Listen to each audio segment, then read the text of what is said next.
We're live. Oh, I can barely hear myself. Yeah. Can you hear me? I can hear you just fine. Let me. Okay. Do you want me to turn up your mic? I don't need to hear myself. I know what I sound like. All right. So, if you're joining us from the internet, welcome to OneUp.com's Final Fantasy XIII-2 live stream of the import version. Now, let's not do this sexy style. I'm Jeremy Parrish, editor-in-chief of OneUp.com, and with me here is Ryan Winterhalter, associate games editor at OneUp.com. And we're just going to jump in from the beginning of Final Fantasy XIII. Oh, are we? Okay. Yeah, I haven't actually touched this import version. If it explodes on us, then it's my own fault. All right. But, you know, I have played probably like 5 or 6 hours of the English version of the game back at Tokyo Game Show. Mm-hmm. So I started there from the beginning as well. So I know what's happening and so forth. Okay. I can talk about it in an edumacated fashion, so we won't just be fumbling around blindly. Although the game just went to a demo loop on us. Let's look at the demo loop for a moment, shall we? And this is all, Square Tokyo CG. Which means it's pretty. It's true. Actually, I think people have probably already seen this online. I think this kind of demo reel is available. So let's go ahead and just jump into the game if we can. All right. And one thing that I noticed straight up in the menu is that there's an option for DLC just straight up in the main menu. So Yeah, Square's been very open about their plans for, what is this?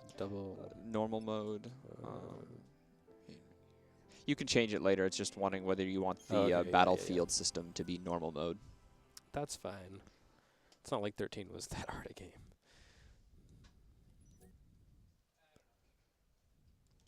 Let's create some save data. Create a save game. So this is my first time seeing it. I've watched the trailers and whatnot, but I haven't touched the game yet. So Well, this game really caught me off guard. I enjoyed Final Fantasy XIII for what it was, and then I said I have no interest in playing that game ever again. So I had zero interest in 13-2, and then I saw it at E3 and was like, whoa, this is, story-wise, character-wise, it's very similar to 13. Visually, it's very similar, but the way the game is structured is totally different. It really, it kind of, I wouldn't say it blew my mind, but it was a welcome surprise because they're definitely responding basically to every criticism that was lobbied at Final Fantasy XIII, aside from like the fruity-looking characters. But I mean, that's just Square. That's actually quite refreshing because Tetsuya Nomura right there. Nomura himself has sort of a reputation for being stubborn, and so it's. But I think ultimately the bottom line for the company is more important than one man's ego. So, Yoichi Wada, the president of Square-Enix, has been very vocal about the company's need to kind of get its act together. So I think this is a concerted effort by everyone involved in Final Fantasy XIII, and also apparently some people from Tri-Ace to kind of win back disenfranchised players.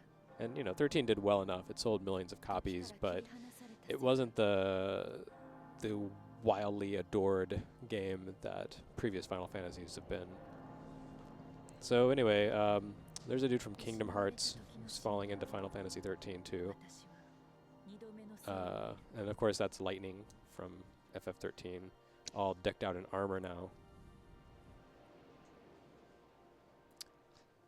And when you look back and there was only one set of footprints, that's because I was carrying you. Oh dear. Isn't that how it goes? That inspirational poster. I've seen that a few times.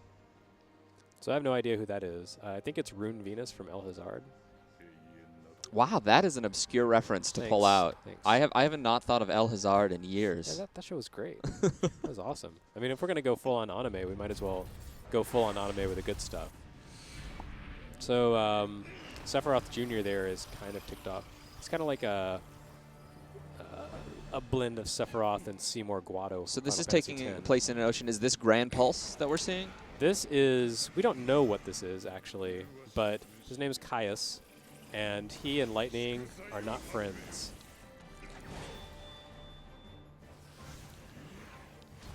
Yeah, his his dialogue doesn't really. He's talking about sort of a general bad guy sort of thing, Right.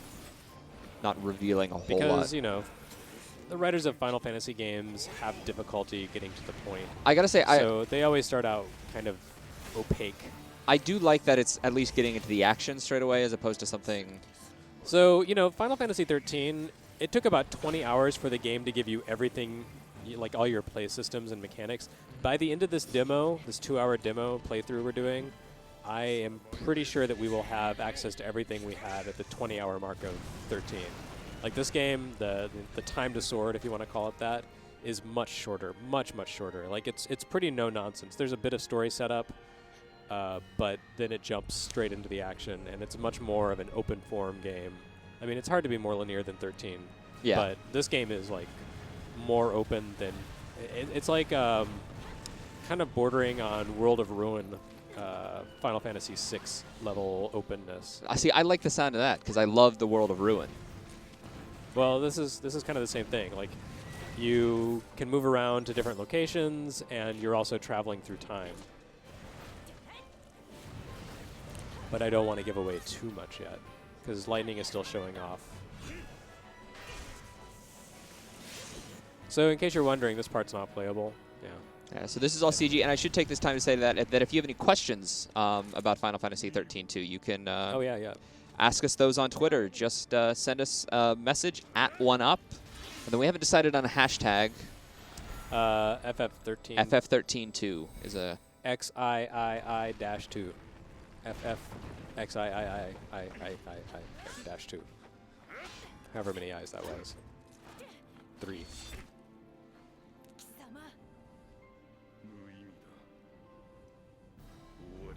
Oh, turn on your hot light. Yeah, it's a little bit of ET there. So Lightning doesn't like him. She called him a bastard. He doesn't seem to care. Well, you know, when you're that badass, who cares about what some chick thinks? Apparently he just turned into, oh, I guess it's like Bahamut. First I thought he was turning into the creature from Night on Bald Mountain in Fantasia. Another Kingdom Hearts crossover. Oh, God. Damn it, you just ruined everything. All right, so I think this is the point when I get to play. And this is a very short, playable sequence. Very, very on rails, very linear. It's kind of like a fond farewell to Final Fantasy XIII's play style, starring Lightning. And then we'll switch over to Sarah and her pal Noel, who's the dude who looks like an escapee from Kingdom Hearts. Lightning, I think, has a very small role in this game, despite the fact that she's been kind of front and center in the advertising. And they've already sent us an action figure of Lightning in her 13-2 style. Let's just skip this. Skip the tutorial. Yeah. So, you know, This is looks very familiar. It is very familiar. So basically, yeah, you know, the active time battle, or what did they call it? I can't remember what the name of 13's battle system was, but Well, you basically have... It was different between regions. 13 was the first Final Fantasy where a lot of the technical terms for the gameplay systems were translated as well. So it's a lot of the times, like, certain things, certain mechanics had different names depending on the region. So yeah, I mean, if you played 13, this will be instantly familiar. You have kind of the bar that fills, and you can basically choose to let your character use AI to determine your actions, or you can fulfill individual commands. And basically, you have like 6 bars that fill up, and you can perform a set number of actions. So we're fighting Lightning versus Chaos Bahamut. And apparently she's on Sleipnir, Odin's steed, and just kind of, I guess he's kind of taking care of her by healing her when her health gets low. Yeah, he's already buffed. I see there's a couple of buffs that he's put on her too. Yep.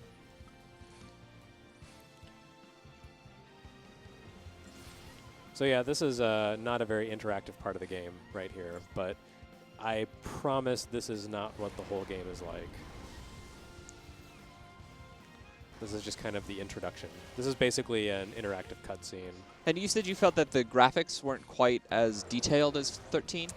In parts. I mean, when you get to towns where you're traveling around, running around, and moving freely, you will find that I think the graphics are not as impressive as they were in 13. But, you know, for stuff like this where it's all on rails, it looks great. Like, this looks as good as 13, I would say. He is not just Bahamut, he's Bahamut Chaos. He's the most chaotic Bahamut of all. So now there's quick time events. Love those. They make every game better.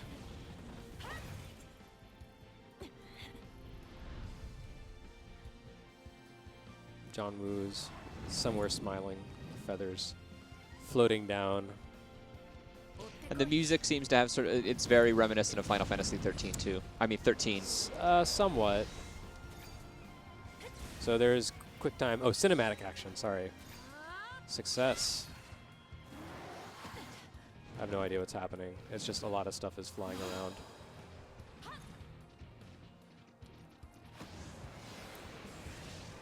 Now the creators of 13-2 have kind of gone on record saying we're trying to, you know, make this game feel more contemporary, and I think the kind of openness and freedom that they've added to the game's structure is a good way of doing that. I think quick time events are maybe not such a good way of doing that.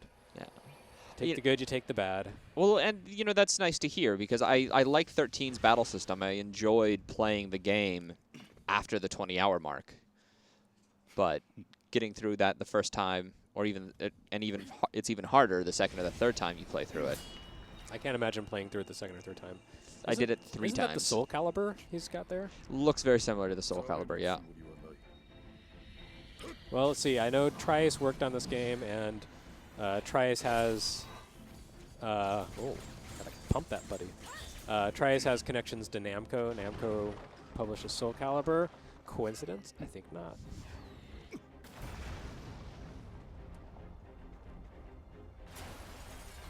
They should just have sound libraries of, like, bad guy dialogue. That kind of, like, sneering laugh followed by the grunt of surprise that he just did. That's like every anime ever.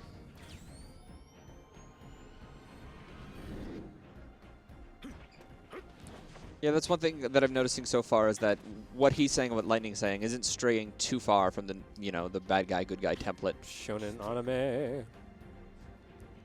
And now they're in a one of those blitzball spheres. Is that what this is?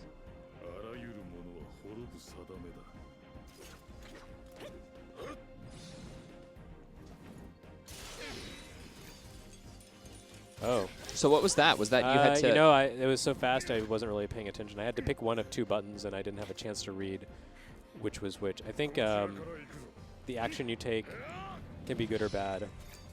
So I went with circle this time.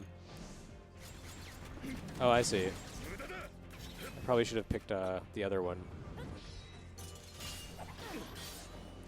So I picked a bad choice, and then I had to block in response. So that's actually kind of an interesting approach on QuickTime events or cinematic actions, if you will. Like, you might choose the wrong thing. Maybe I should have picked the circle this time. Oh well. But having to change the subsequent action you take based on your previous decision and how that plays out in the cutscene. And I wonder if it's kind of interesting. I wonder if the amount of damage that he's taking in these QuickTime events is pre-baked, or whether there's actual math and dice rolls going on for each of these things. Yeah, I'm sure it's mostly pre-baked. And the time to execute these attacks is getting shorter and shorter. And the only other place I've really seen QuickTime events in the game, from what I've played of it, has been at the end of boss battles, and they kind of catch you by surprise. Well, it seems like this is proper player training right now, and that it's getting shorter and shorter, which is something of a rarity a lot of times in Japanese games. So this game is surprisingly refreshing to me, at least, in a lot of ways. Yeah, I mean, from what little we've seen so far, I think it's already on the right track, but it definitely moves out into less explored territory soon. There are a couple of nice graphical touches, like there are new shaders on character skin that gives it a nice realistic look that weren't there in 13. They look a little bit less plastic. Where's my Keyblade? So that's Noelle. Noelle Christ. Yeah, it's pretty subtle. I think that's her Crystarium, I would say that Sharky could do another feature about Jesus-inspired characters after this. So really, none of this is supposed to make a lot of sense yet. That's the Final Fantasy way. You don't need to understand the prologue. None of it needs to make sense until the 40-hour mark. And even then, maybe it's not going to make any sense at all. There's no guarantee in a Final Fantasy game these days that you'll eventually understand the plot. It's all Evangelion's fault. It is. Ever since Final Fantasy VII, the Type D armor and the gold saucer, it's all been downhill. You know, so in reality, if they grabbed each other's arms like that, it would rip his arm right out of its socket, and he would be a little armless, stumpy dude falling to the ground, bleeding all the way down. I think she would have broken her pelvis on the horse earlier in the game, too. Probably so. Final Fantasy with real physics, coming soon to a PS3 near you. Final Fantasy X would be really short then. Titus would hop in the water, suffocate, it'd be over. Yeah. Final Fantasy VII, Cloud would fall off the plate into the church and like impale himself on a beam and die. That'd be it. Wait, there's more? Come on now.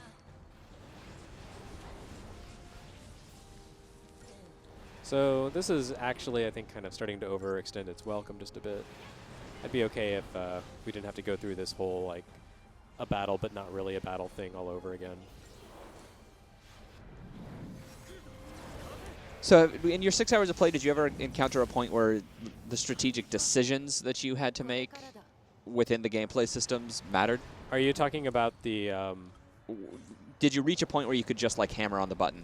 Where hammering on the attack button wasn't enough? I mean, generally what happens with a game like this is it starts out and hammering on the attack button is all you need to do. And then that kind of gives way to more strategic requirements.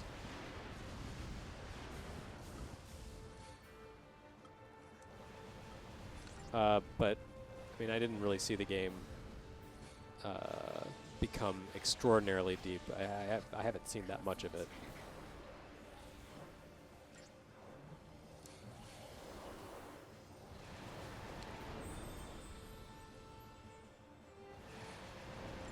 So now she's basically like surfing, flying Odin horse. That's interesting. And so... And by interesting, I mean silly. I think that's sort of the kind of thing you just have to embrace when playing a JRPG these days, is just the sheer silliness of it. Well, no, Final Fantasy is kind of unusual because there's so much of a budget behind it. They actually, I don't know, like, you don't see this kind of pomp and grandeur of presentation in most JRPGs anymore. The budgets for them are shrinking as the market true. shrinks. I mean, what are the big JRPGs coming in next year? Xenoblade in the United States, Last Story in Europe, and this. Yeah, I mean, in the U.S. There's plenty of others, like the Tales games and so forth, but... Oh, Tales of Abyss 3DS. Well, I'm speaking more in Japan. There are a fair number of RPGs coming out, but they're all more modest. Stuff like Into the Labyrinth for 3DS. It's just not, you know, a super big deal. Nothing that would have CG on this line. Those baggy pants just scream Kingdom Hearts. You know, if he cut like half the fabric of those pants away, he could give her a pair of pants and they could both be dressed normally. But yeah, his design is very Kingdom Hearts. I think he might be the one character that Nomura designed for this game. Don't quote me on that though. I like how she has, you know, the hood ornament from a 57 Chevy on her chest. You can just pick her up by it and toss her over the side. I love how her armor exposes major arteries. Well, it's magical.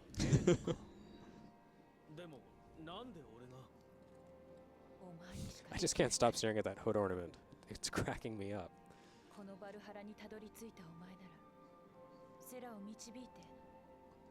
So now they're talking about Valhalla. Is this city Valhalla? I don't even know. Another Trias connection. Valkyrie profile. Oh my god. She was riding Odin. It's not a coincidence. So that, like, feathery half-skirt thing is very Final Fantasy X-2. Kind of reminds me of Yuna's weird outfit there, where she was wearing hot pants and a half-skirt.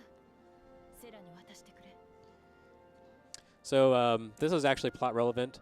Lightning's like, hey, go find my sister and give her this badass crossbow, please. And he's like, okay, sure, whatever.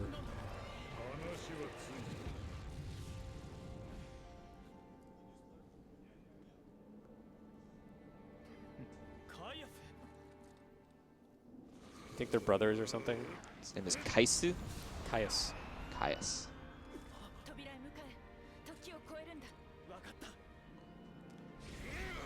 Also, a moment ago you saw a little glimpse of a moogle, which turns out to be very important for the game. So yeah, actually, we should probably reintroduce ourselves while we're waiting for this cutscene to play out. In case you're just tuning in, this is OneUp.com's live stream of the Final Fantasy XIII import version for PlayStation 3. We're kind of getting through the last of the introductory section. I'm Jeremy Parrish. With me here is Ryan Winterhalter. And we're, if you have any questions about the game, feel free to shoot us a note on Twitter to @OneUp, hashtag FF13.2. That's FFXIII-2. That's really complicated. Take out the dash. We'll accept either one. What the heck? Just don't write 132, because that'd be confusing. That's Final Fantasy 132, and we're a long way from that.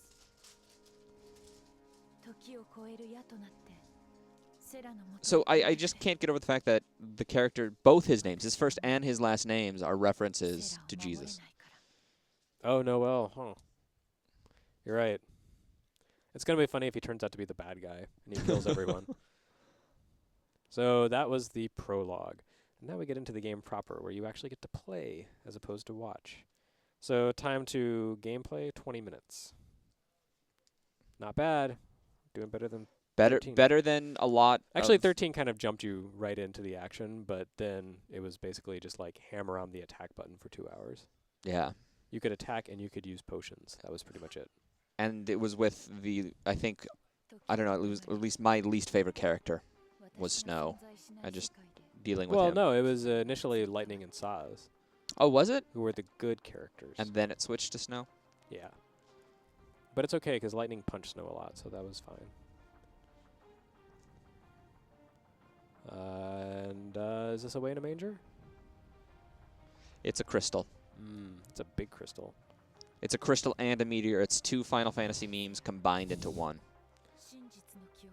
So Lightning's still soliloquying, monologuing about Sarah. She's saying that the truth lies only within her.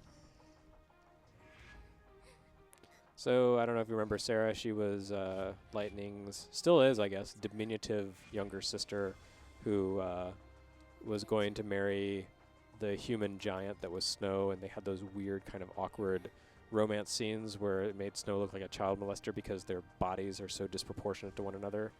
And she's actually, you know, like late teens, early 20s, whatever, but because of their kind of their love of Neotani in character design, it was a little weird.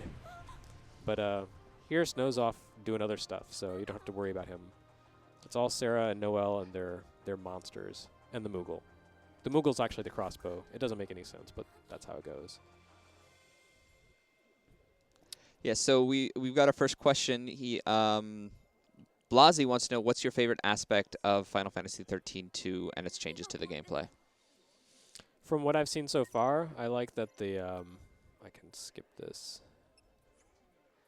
I like that they've kind of got this open-ended game design. Okay, thank you. Yes, that's nice. So still a little bit of hand-holding going on. Yeah, okay, thank you. No, there we go. So, hi, what's going on? I guess it really wants me to check the door.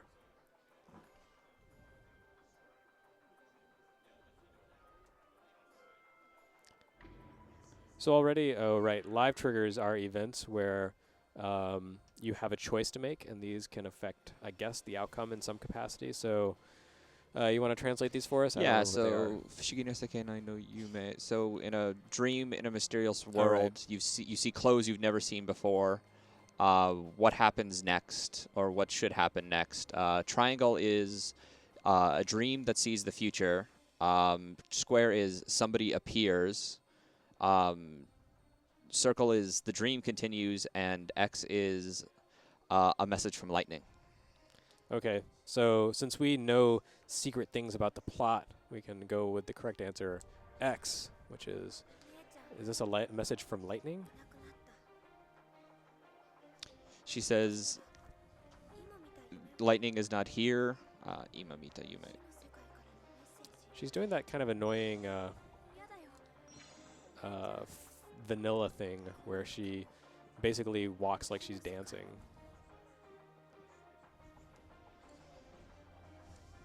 So anyway, let's go outside the apartment and see why people are fighting bugs on the beach.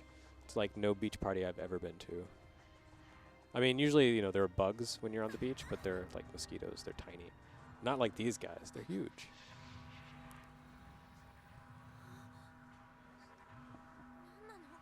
So all of a sudden, Sarah is hit by a blast of plot. Exposition. All right, here Another comes live another trigger? one. Sunde Damura to wa. So in the village that you live, Mataku Chigao Koe Gasut. You see a light like you've never seen before spreading outside. Your memory, triangle is your memory up till now. I don't know what that last kanji is. It has something to do with a curse, I think. Circle is the dream continues. X is the future world, and Square is the world after death. Let's see if she's dead. Well, earlier when you said a message from lightning, she said something along the lines of, if lightning is sending a message from the world from the dead, that would be bad. Oh, okay. So I think that is the right one. So apparently she thinks lightning's dead. That's what everyone thinks. Because they weren't paying attention to the ending of Final Fantasy XIII. So she just has to sork in it a bit, walk and talk and provide some exposition. We'll get through this in a moment. Just you wait. It's more interesting in English, I think. Because at least then you can understand what they're saying. By you, I don't mean you, Ryan. I mean you as in the audience. That would make sense. I mean me. And there's that, what's that guy's name? Gato or something. Yeah, all of Snow's buddies are hanging out on the beach killing bugs. Big glowing bugs. So is this the beach from Final Fantasy XIII? No, after everything that happened in 13, everyone lives on Grand Pulse now. Hey, isn't that Anima from Final Fantasy X? That is Anima. Oh no, the borders between video games are breaking. But yeah, everyone has taken up residence on Grand Pulse now, so they're forging new lives for themselves. I don't think that's too much of a spoiler to say, because it's pretty much given in the sequence following this.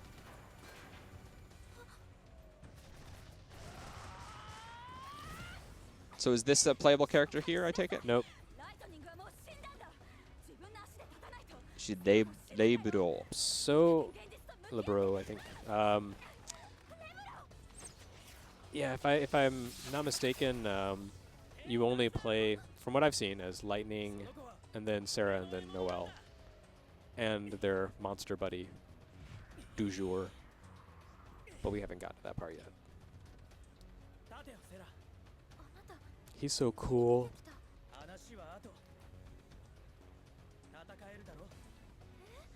It's very polite of those monsters to just kind of chill out until she gets her weapon. That's true, but it was a remarkable part of restraint on the writers, where he's like, "We'll talk later. We'll fight now." Let's have 10 minutes of exposition. All right, so then we get into the real battle system, which is very similar to the prologue battle system, except, I don't know. So is there still the, was it stagger in English, or was it break in English? The break is up at the top, the 102.0% thing. And it's the same sort of thing, find their weakness, and then magic boosts the break gauge really fast, but it will decrease fast. Yeah, so I'm choosing Oh, well, never mind. The battle's over. But basically, if you use spells, it'll build up the break chain, and physical attacks will sustain the chain and keep it from dropping down. So you kind of want to mix up your physical and magical attacks. So now I just get to run around and kill stuff, I guess. The message was kill all the enemies. The message is, look, I can rotate the camera at liberty. Couldn't do that in Final Fantasy XIII. Then the Paradigm class system is back. So we'll just skip that. I assume everyone knows. So I'm going to use the spell Ruin with Sarah and have her cast spells to build up the chain gauge, or the break gauge. Although I think these guys are weak enough that I'm not actually going to be able to accomplish anything. They'll be dead before the break happens.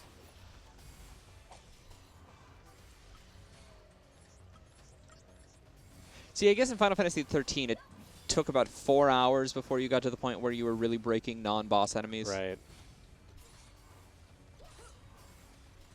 And I'm going to use a potion because she's about to die. And for me, that was sort of the fun of the game, was breaking enemies and then just keeping them suspended in the air and driving that combo as high as you could get it.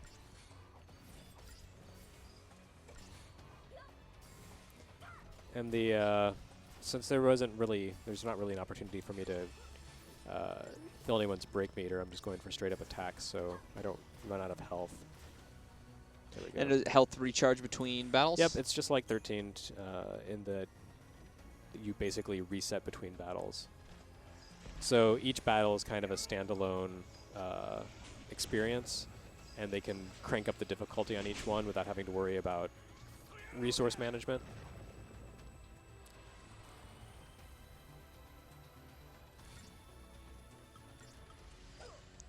And then do you have one as a magic user and then one as an attacker right now? It looks like they're both just kind of default right now. I haven't set either one, so they're kind of just going on the way the game set them up. Yeah, they're both physically attacking. I don't think you get to set up the Crystarium system for a little while. But again, Sarah does have the Ruin spell, so she can kind of do a little bit of ravaging as opposed to just straight up commando.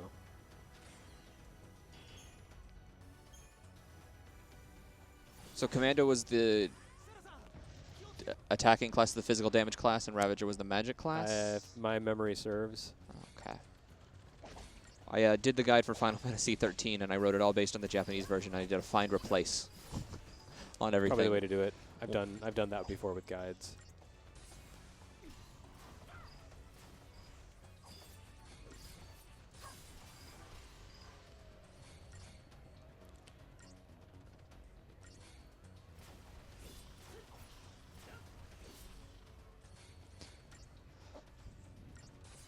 And as in Final Fantasy XIII, you don't have to wait for your action bar to fill all the way. You can hit triangle to preempt the commands and execute whatever you have queued up. So that can shorten up battles a little bit. Or it can also, if you're running low on health or something, you can choose to cast a healing spell or something right away. And there's no explanation for why these bugs are doing this. This is just... I think they will explain it. I don't remember why. It's been a few months since I played this. I guess, bugs just hate people. They're hungry.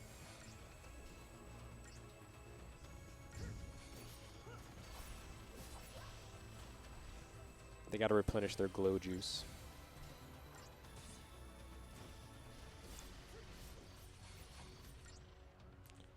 And that should about do it. The end. So I think that's all the bugs on the beach. Now we can actually get on to the game. Or we can load. That works too. For those of you just tuning in, you're watching OneUp.com's live stream of Final Fantasy XIII-2, the import version. I'm Jeremy Parrish. With me is Ryan Winterhalter. And go ahead. Yeah, if you want to have any questions about the game, just send a Twitter message to us at OneUp with the hashtag Final Fantasy or FF13-2 Or at the very least, something to indicate that you're talking about Final Fantasy. So if you have played Final Fantasy XIII, you'll find a lot of this game very familiar, including the really grotesque character designs for Snow's buddies there. The battle system is pretty well carried over directly.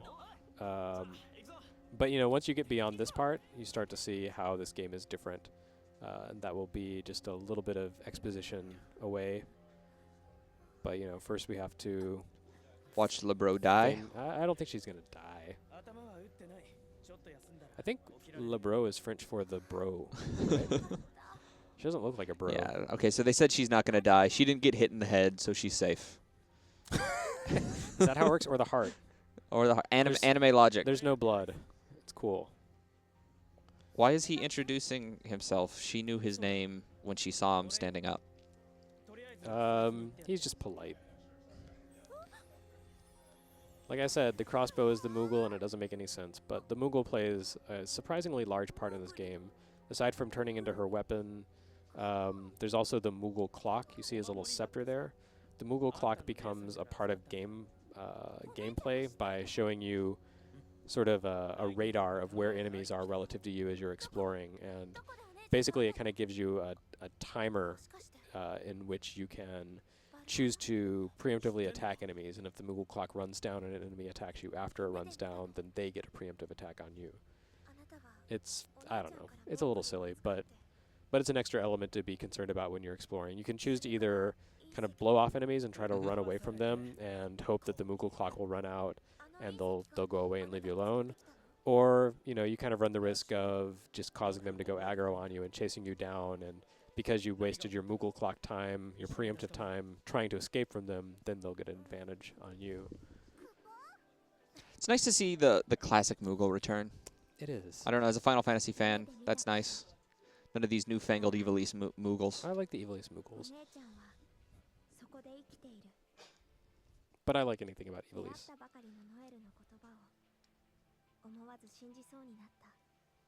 So what's she saying? She's saying that the lightning lived in the place where her dream was, and she just knew she could trust Noelle without even thinking. Yeah, that's right. Noelle came back to say, hey, Lightning, we're going to go find her. Did Snow die? Or Snow's off? No, at the end of 13, what happened was... it's kind of a big mess, but basically the big floating cocoon mini planetoid is about to crash and destroy both worlds. So Fang and Vanilla sacrificed themselves nobly and became a crystal pillar that held Cocoon in the air. There you go. See? The big crystal pillar. But for whatever reason, in 13.2, everyone remembers Lightning doing that, not Fang and Vanilla. So everyone thinks Lightning is dead, except Sarah's like, no, I know she's not. She's not really. Because she mentioned that that the marriage to Snow went through, but Snow's nowhere to be seen. So. Oh, she said they're hitched? Mm-hmm. Oh. Or she made reference to their wedding ceremony in the past tense. Their wedding ceremony or their engagement? Wedding ceremony. Huh. So she's hitched. She looks so young to be married. So you can walk around, talk. Are my goodness, towns in HD? I know. Are the NPCs more interactive this time? Yeah.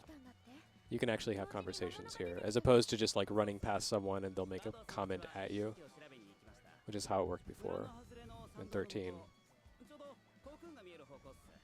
And these are members of Nora, the terrorist group where moms are tough.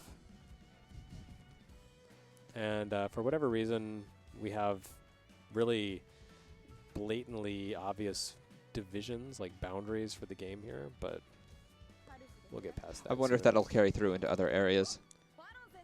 I hope not. Propelled Foot, who apparently joined us later on, wants to know if summons returned, which they do. Do you know what form they take, though?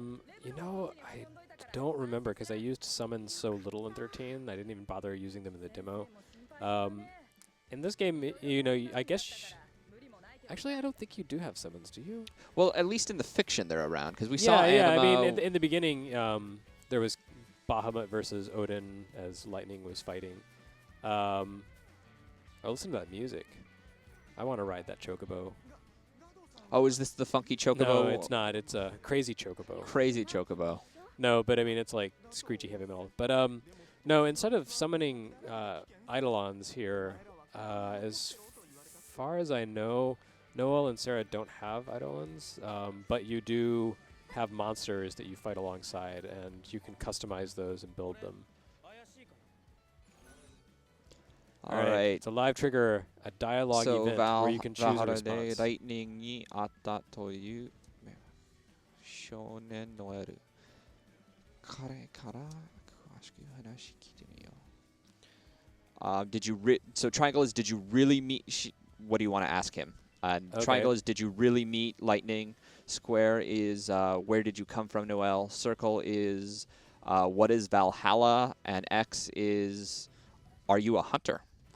Or do you is your job a hunter? Let's be skeptical and ask him if he really met lightning.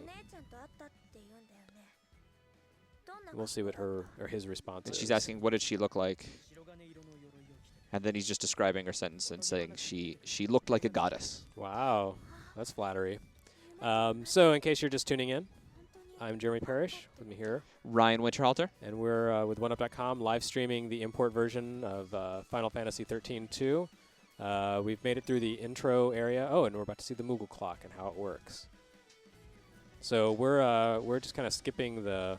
You can do side quests and stuff by hanging out on the beach, but we don't want to. We want to get straight into the action. So we're dashing off to fight monsters, except not that monster that we just ran away from. So if this were Final Fantasy XIII, we would go down this path and just keep going and keep going. But wait! No, I can turn the camera. Oh my god! Everything's changed. And there's a treasure chest. Yeah, just floating around. No one cares about treasure chests. Except me. This is probably something really important for someone. Someone put that potion there. Okay, so Moogle clock turned on. It's the big thing in the center. But you can choose to attack an enemy before the Moogle clock runs out, and you get a kind of a jump attack on them. And these are kind of the lowly little mobs that no one cares about. But it seems that if you were fighting more difficult enemies, you have the basic gameplay systems. You can change your paradigm. Right. Well, I don't think I can change paradigms yet. And it says L1 for paradigm shift. Does it? Yep. I wasn't even paying attention. So I mean, that really is the switching at the right time in battle is really key to the system, or it was in 13. Oh yeah, it's the same here. I was thinking I had to go through something to set up, but I guess not. That's what's different about 13.2 is that All right, so attack before the Moogle clock runs out. Those iguanas are going to get it. Oh yeah, sure enough. They're called wasabi frogs. So I'm going to Sarah is now a blaster, so she'll be doing magic attacks to... blaster is the same thing as Ravager in the US version. So she'll be doing magic attacks to weaken up enemies. Their break chains or whatever you call them. Oh, and the Moogle sees something. Yes, he sees a treasure that someone else left hanging out on the beach. And I see do you get the sense that the tone is maybe a little bit more lighthearted than this and less self-serious than 13? But not quite to the extent of 10.2 by any stretch. It's not goofy like 10.2. But the impression I get is that... Oh, whoa, something just interrupted me. The impression I get is that the game is trying to have a kind of a mysterious tone, but at the same time it's not as, quite so serious. But I have a feeling it'll get there. Kind of like 10.2 eventually became kind of serious. Mm-hmm. Even though there was like a guy who had a purple leg or something, I don't know. Even though Brother was a character. Yeah, that game. Yeah, fortunately, in a little while, hopefully we'll never have to see the Nora people again. I'm not saying they die or anything, just, the game moves on, and these terrible character designs fade into the background. So their body language tells me that they don't like each other. Yeah, he's given up. He's like, all right, let's see. She's going to be using Noelle as a guard. Mm-hmm. He's worried about the state of whether Sarah will be fine. So how should Noelle respond? to so him. this is Noelle's response that I'm thinking now. So he should be really angry at him. He should return back the hate back. That's triangle. Circle is Sarah will protect. Sarah will protect me. Sarah wa ore ga mamoru. Yes, Sarah. As for Sarah, she will protect me. I'm gonna go with that one. Oh wait, no, he will protect her. Okay. Oh, that's not fun. There are some pretty non-serious responses. Like some of the responses Sarah can give to Noelle just make her seem like she's a complete cloud cuckoo lander. I'm not backtracking, am I? I got a little mixed up. Nope. Looks like I'm heading into new areas in the map. I don't know what that is, but it's very rusty. All right, Moogle clock's back. Moogle And you clock. can't take treasure while that's going on. Okay. Where so is the Moogle clock thing? What activated the Moogle clock? Oh well.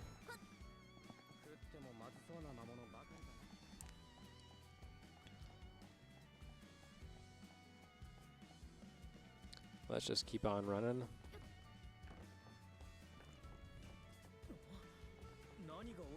So the map has, I mean, I don't know if when you zoom out whether it would look like a straight line, but at least from what I can see from the mini-map, it is not just straight it's up. definitely not.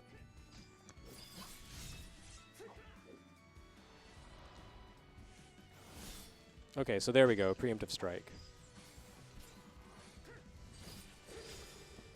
Okay, and we broke. Oh yeah, we broke the that guy. All right, now's the time to hit him up the air and juggle him. This is my favorite part.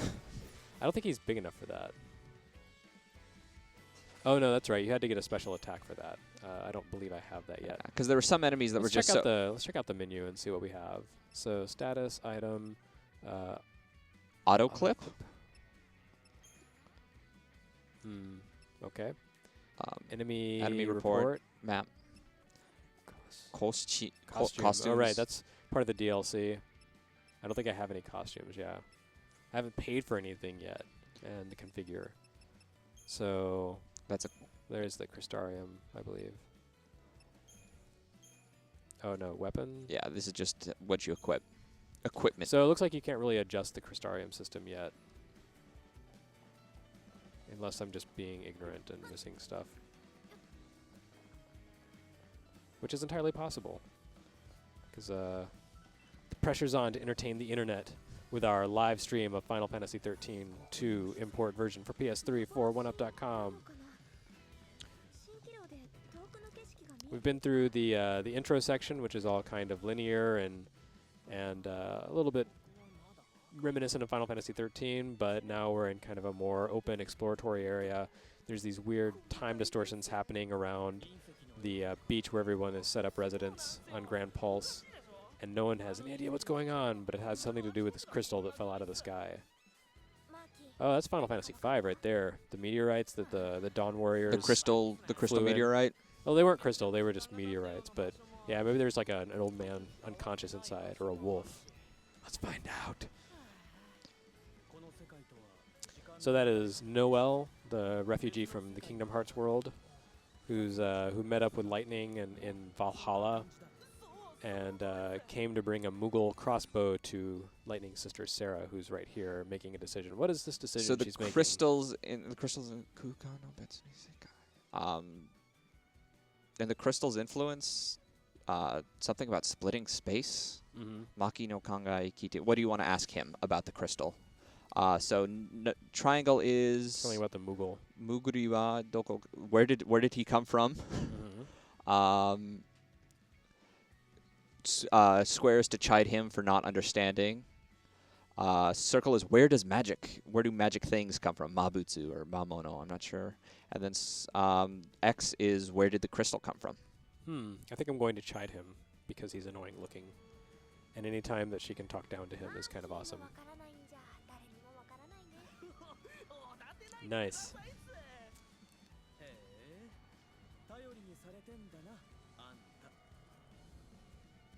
So Yeah, I would say the soundtrack to this game is really different than 13's soundtrack. Like this kind of strident, energetic music was not. Oh, okay. So can you go back to? What's up? Oh, okay, I see what she was talking about. She was talking about in the dialogue choice. She was talking about space, like the physical concept of space Right. being separated, Kind and I of wasn't space. sure what she meant. But when you walked out, I saw that, yeah, space is being changed in local areas. Yeah, and as that all ties into the main plot, which is, you know, that everyone thinks Lightning is dead, even though she was alive and awesome at the end of Final Fantasy XIII. So Sarah's mission, I guess, is to kind of figure out what's going on, why Lightning can't be found. All right, so this is a Titan, I think is, or Atlas is what its name is in English. I don't know about Japanese, but So this is the basically tutorial for the it's defender telling role. me, it's telling me that I don't want to just go straight up and attack it because it'll kill me. So I want to change paradigms. So let's do that.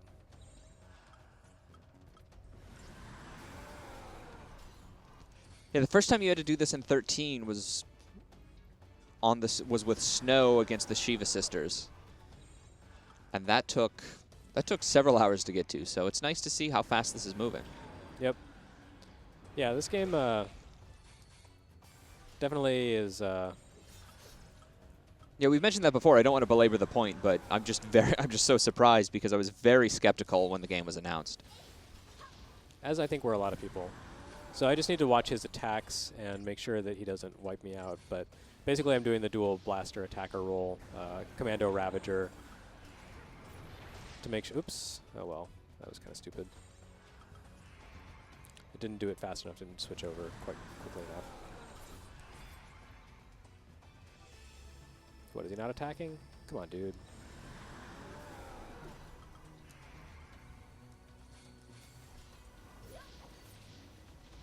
And I see that that break chain is probably going down a little slower than it will against enemies later on in the game.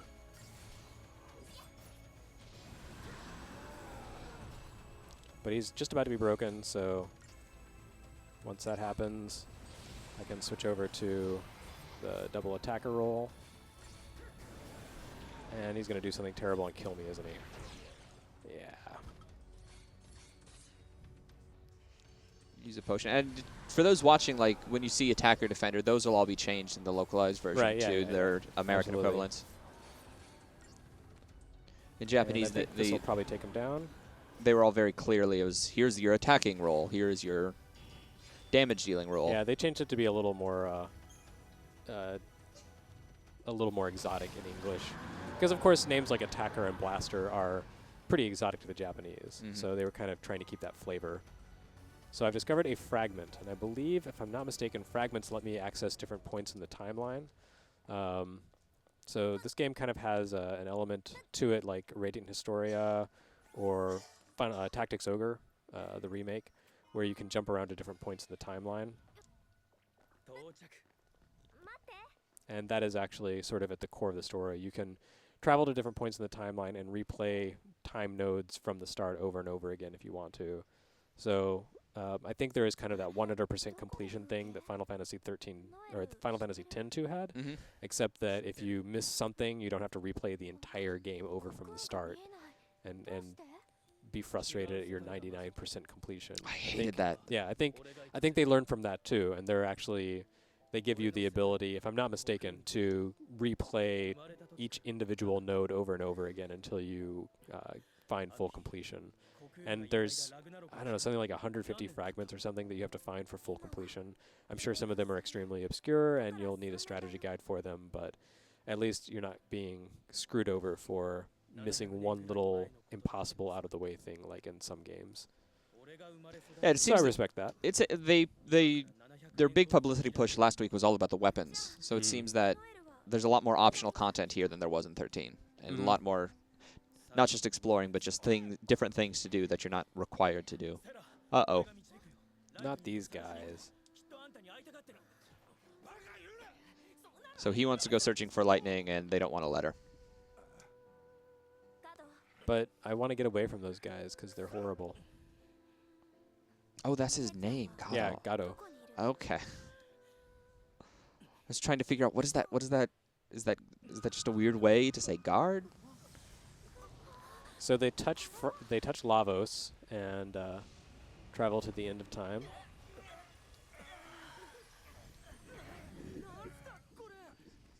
So yeah, that looks a lot like the weird kind of city of Valhalla at the beginning of the game in the prologue. So clearly there's a connection, as if that Okay, was so a big there we surprise. go. Yep, the Valhalla was the city.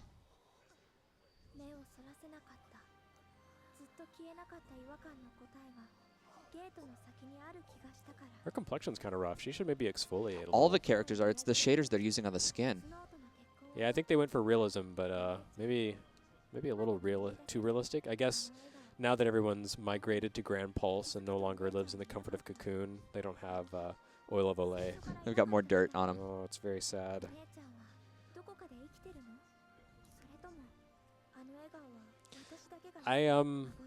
I feel like maybe I was unfair to the game's visuals, though. Like, looking at it, it doesn't look really noticeably worse than 13 did. For some reason, it didn't leave a great impression on me before, but, you know, in retrospect, I think maybe, or maybe it's just this TV we're playing on. There's some magical Magic in alchemy in this television. Yeah, we're playing on this Sony Bravia TV that just does more for games I wish than every anything I've ever TV seen. looked like this. But I'm sure this thing is like $4,000, so I'll never own one. Yeah. Propelled Foot wants to know, is there still a weapon upgrading system? Yes. I don't remember the specifics from my previous playthrough, but there is kind of a weapon upgrading system of some sort. Most of the upgrades you're going to get, I think you're going to put into the monsters, though, because in the next section, you begin to capture monsters. And once you capture them, they become optional third-party members. And they have an upgrade system that's actually kind of similar to the weapons from the previous game, where you use components to build them and build their levels, boost their powers, give them extra abilities. You can have monsters eat other monsters and absorb their power. It's very, very Darwinistic, actually. And so, yeah, that storyline was basically was exposition, him giving the details of how these time gates work. I'm not sure if it's time, because he talks about traveling to a different time, but he also refers to different worlds at the same time.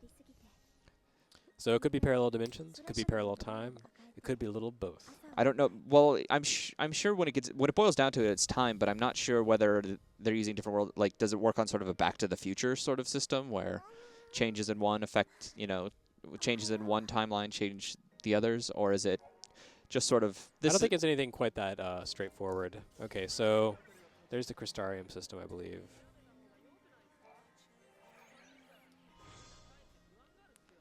live trigger? So was that LeBro's outfit? Okay, so there are new options here. Yeah. There's Crystarium.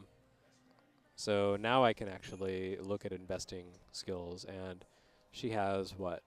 How many points? 50. That's not very many. So this is area blast.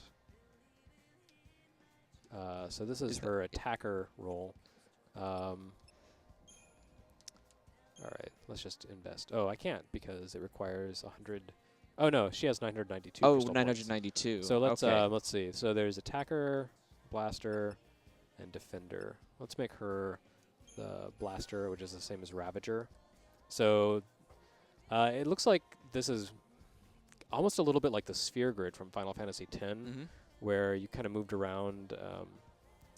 Yeah, it's kind of hard to describe, but it looks like basically each node you unlock costs a certain amount of Crystarium points or crystal points. And basically, the role that you choose to upgrade for that specific node, the node takes on the traits of that role, if that makes sense. So, let's see. For this one, does it tell what it would be? Fire, thunder. Okay, so let's see what happens here. Okay, and it tells you what gets leveled up with each node too. Right. So it seems that are there no more stat nodes? Okay, so yeah. So for going to the next one, yeah, it'll level up her attack and the spell Ruin. But if she's an attacker commando. But if she's a blaster or ravager, then her fire and thunder are powered up. And for defender, what the hell is that? It's kanji. Defend, I think. Okay. Well, I'm going to keep leveling up blaster. So this one is flame blow, but it's nothing if I level up her attacker role. So as you can see, like the higher your level gets in one role, the more abilities become available. But to reach those abilities in another role, you have to invest points in that particular role. So there's kind of some flexibility to it. It's a little more linear in some sense than it was in 13, but I feel like it also lets you kind of focus on the thing you want to build up first. So I'm just going to keep building up her blaster roll.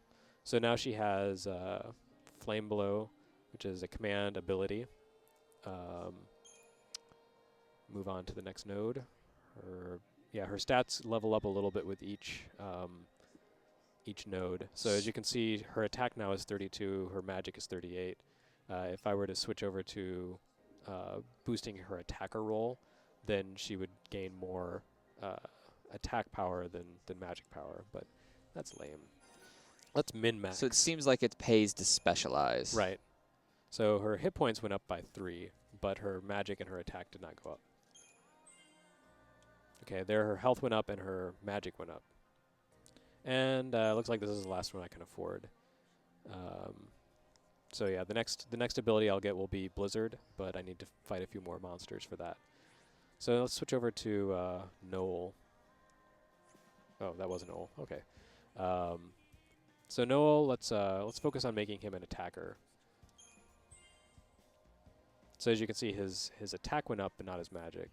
And now he's getting the ability Area Blast, which is kind of an area of attack, or area of effect attack. Health went up quite a bit more than Sarah's health was going up because I'm focusing on a physical trait for him. Yada, yada, yada. So you get the idea. That was Backstab. Oh, that's not very nice. So I imagine that gives you like a preemptive attack on foes. Yeah, it says it's an auto ability. So that probably will help with sneaking up in the Moogle clock. So he's out of crystal points as well.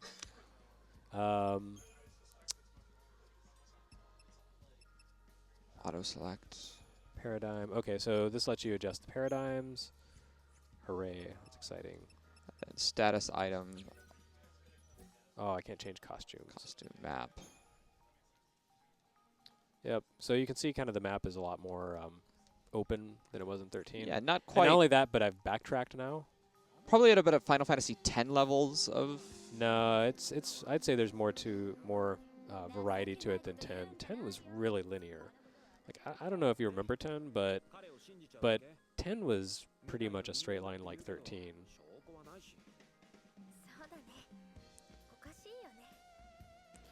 Yeah, the music in this game is kind of weird. Listen to that. It's like crazy space jazz. You know, I can't say I like the music, but I do like that it's not the typical, John Williams rip off of John Williams that a lot of games strive for these days. Not that Final Fantasy has ever done that. Well, no, Uematsu I think is kind of he used to be pretty. I like John Williams. Not as much as some composers. Not like Yuzo Koshiro for ActRaiser or something, but. Anyway, let's move on with the story now that we've shown kind of the underpinnings of it.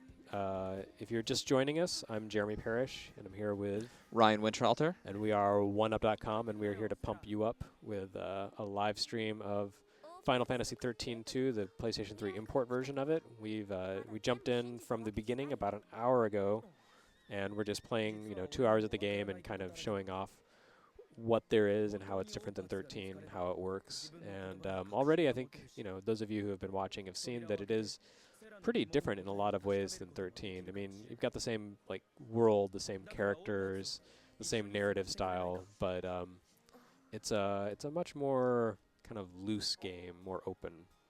So here I have to, let's see, something about a gate. Mowgli search. Oh, right. I have to go find something. So for the old Patsu. I'm not sure. They probably defined that later while we were earlier while we were talking. Probably. Is it a coconut? No. It's Lightning's knife. Oh, right. That seems important. It's a plot item.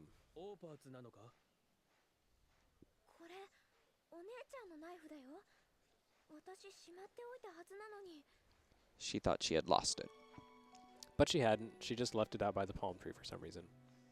How heartwarming. It's where you take cherished items. Oh, there's Saz's kid.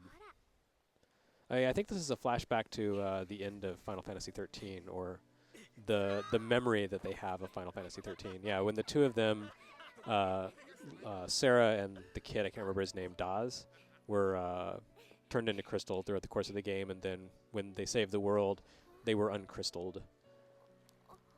And Lightning was supposed to be there, but for some reason she's not. And now no one knows why. And So and time has been space changed. are warping and distorting. And everyone's forgotten about Lightning except Sarah. So is that everyone's completely forgotten about Lightning's No, it's participation? not. in the They haven't story? forgotten about her. It's just that everyone remembers her being like lost at the end of the game, at the end of the battle. Like she's part of. They all think she's part of the crystal pillar that's holding up Cocoon.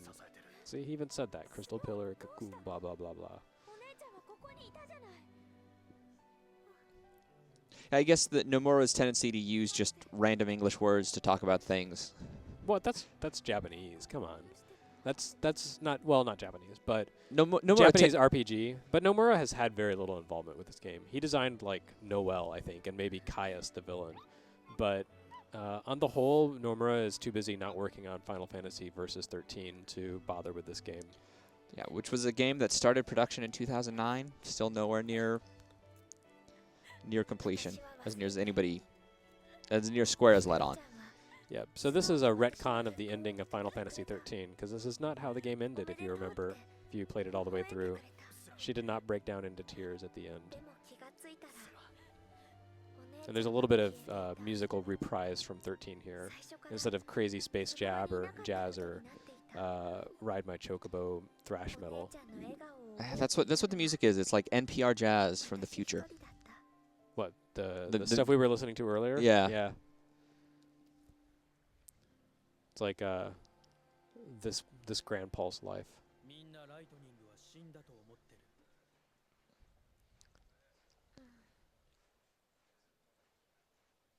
So I'm sure they're talking about important things. Yeah, well, all he said was basically, so everybody thought Lightning's dead. Just in case you didn't get that through the cutscene, let me spell it out for you right here.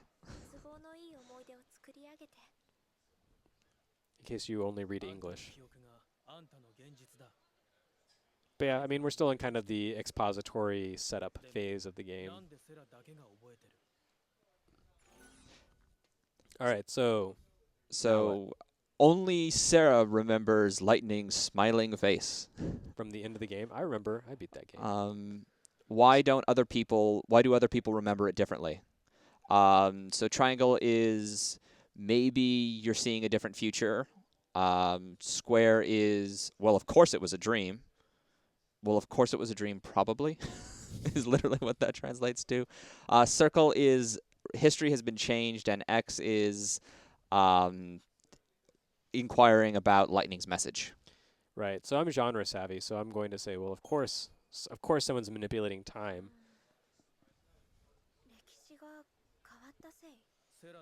But yeah, the live triggers are kind of, I guess, their attempt to put a little BioWare in Final Fantasy XIII-2. At various points in the game, the narrative pauses, and Sarah has a chance to respond in various ways. Sometimes she can say things that are plot relevant and correct. Sometimes she can say things that are very just kind of wacky. Anyway, this is the beach. Look, free rotating cameras. That's very exciting. So, yeah. Let's see what he has to say. All right, is there like an objective? I wasn't paying attention. There's some dude who's just like talking. So this is about what are opots? Like that's what you're looking for. Opatsu. I don't know even if that's supposed to be English. So things that konojidai ni aru hazu no nai. Things that are in this timeline that aren't in this timeline but should be are opatsu. So she's. I don't remember how they translated that in the English version. Sorry. So triangle is I have no idea what that means. Circle is. Yeah, let's just go with that one. It's honest.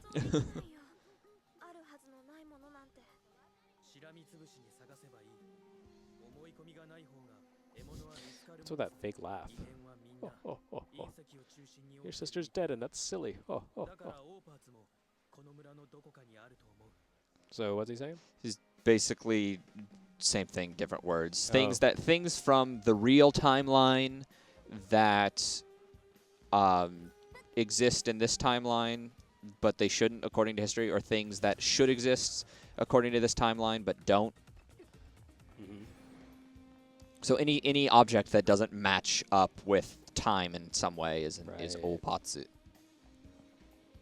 All right, so if I'm not mistaken, I can head back to where we fought the boss from a few moments ago, Atlas, and I think we can move into the next part of the game. After you kill some more wasabi frogs. Right. Well, I got a preemptive attack on them, so that shouldn't this shouldn't take long.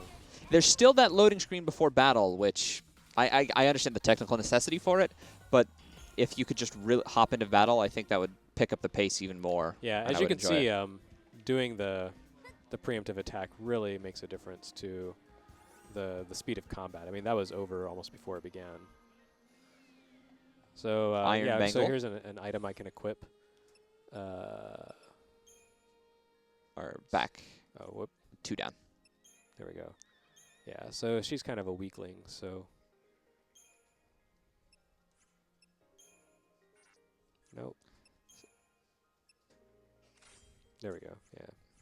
Auto. You couldn't do it yourself, but auto-equip did the job just fine. Yep, I guess I can't go here. You can't go this way. Sorry, the plot demands we set up a barrier.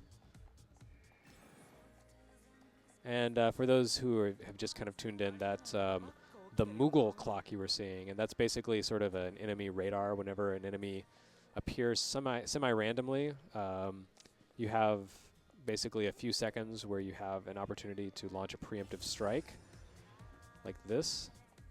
Zamo. All right, so some of the... have we seen a new enemy outside of the prologue, or a new enemy model? Or a model Not that's yet. not based on something from FF13? Seems they're really good at reusing assets. Yeah. And this guy, if you remember from 13, is has like super high defense. So you want to build up his chain and attack him with magic. And then once his chain snaps, then you use physical attacks to wear him down really fast. See? Yeah.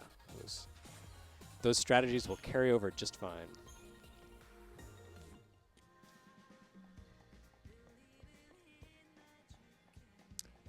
Where the hell am I going? I don't remember. You could always check out the map. I could. Let's check out the map. I get mixed up so easily. So you're going the right way. So, okay, it looks like the path... Oh, yeah, actually the path's blocked off. So it does not want me to go there. I guess I have to go back to the town. That's disappointing. Is there an objective marker, or are you still technically just on the search for Opatsu? I guess I'm on the search for Opatsu. Yeah. Okay. So I guess I'm headed back south. Oh well, that was a waste of time. But at least we got to fight a robot.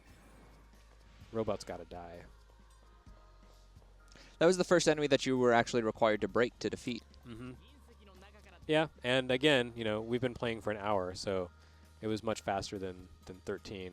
At this point in 13, I think maybe I had taken control of Vanille and Hope, possibly. I think that was probably the slowest part of the whole game. Yeah, like they were still just kind of setting up the very basic plot. Sarah hadn't even been turned into Crystal yet. And so this is the does the battle theme change from location to location? Sounds like it. I haven't really been paying that much attention, but yeah, I don't recognize that battle theme. And this does carry over the Final Fantasy XIII combat style, which is that if your leader dies in combat, it's you lose the battle, although you can immediately restart. All right. So I guess I need to go talk to the bro over here, because she has dots over her head. Who survived because Well, she you didn't know. get hit in the head. Yeah, she did. There was no blood. Does it matter what they're saying? I was looking at the tweets. I just tuned in. Oh. But we do have David Bookley who wants to know if you can customize your paradigms at the moment, which we discovered earlier we could. Yeah, you can customize the paradigm setup, although since there are only 2 characters, there's no real need to. You don't need to customize until you start capturing monsters. Once you recruit monsters, then you have a 3-member party, and basically monsters you can't really build. They don't have Crystariums to build up, so each monster kind of has its own specialization. So you build paradigms around different monsters. So by switching paradigms, you'll switch to the different monster groupings that you've set up. So there might be a monster that's a really good healer. So if you want like attack, magic, heal, then you'll switch to a paradigm where the monster does the healing function. Or maybe there's a monster that's a good defender, so you'll switch over when you need to defend to a monster that has defender as a paradigm.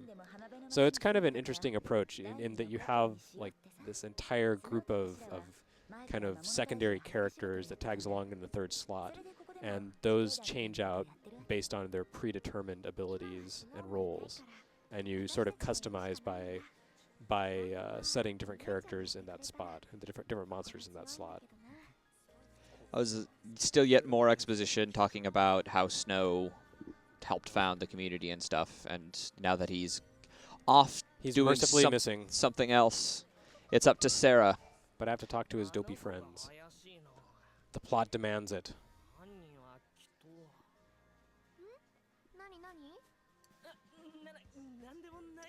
And it sounds like he thinks Noelle is a criminal. I agree. Those pants. Oh, the moogle is seeing something over there.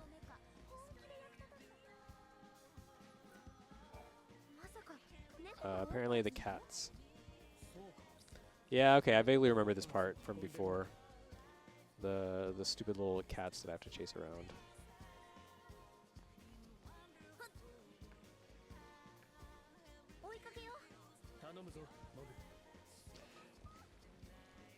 You have to play tag with the cats, it seems. Sounds awesome. Okay, yeah, I guess, so I it guess says there's no avoiding kind of dumb objectives in video games sometimes. it says around the gate, search for Opatsu. Or no, all right. or so at the gate. Headed over to the gate. Oh, there was something.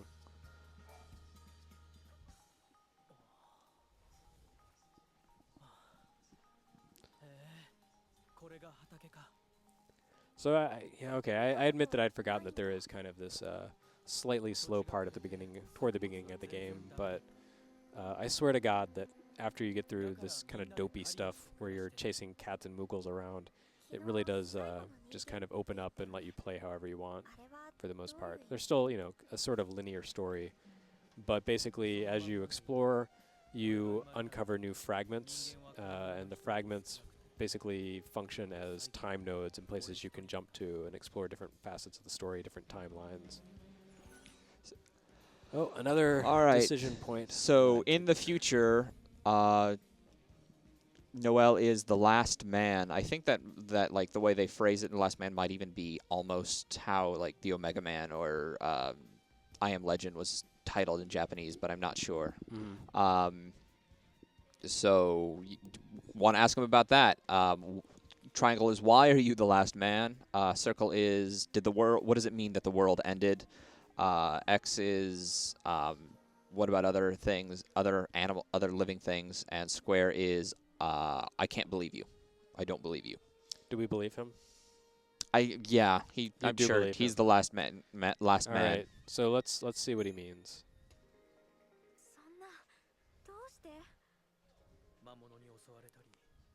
Maybe it's like Why the Last Man, the comic book series, where the world is full of women and everyone wants his precious Y chromosomes. The word for man that they're using is like mankind. Person, right.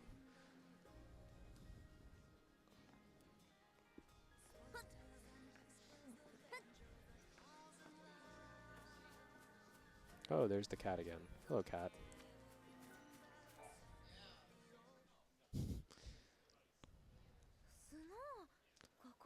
Yeah, it's a pretty ugly cat. The cat's name is Snow. Is it? That's great. I wonder if Lightning is going to come punch that cat. That'd be awesome. So, if you're just tuning in to this live stream where we're talking about punching cats, you're watching 1UP.com's live playthrough of the import version of Final Fantasy XIII-2 for PlayStation 3. It just came out a few days ago in Japan, And we started at the beginning, and we're just playing for a couple of hours to sort of show how the game starts out and how it's different and similar to Final Fantasy XIII.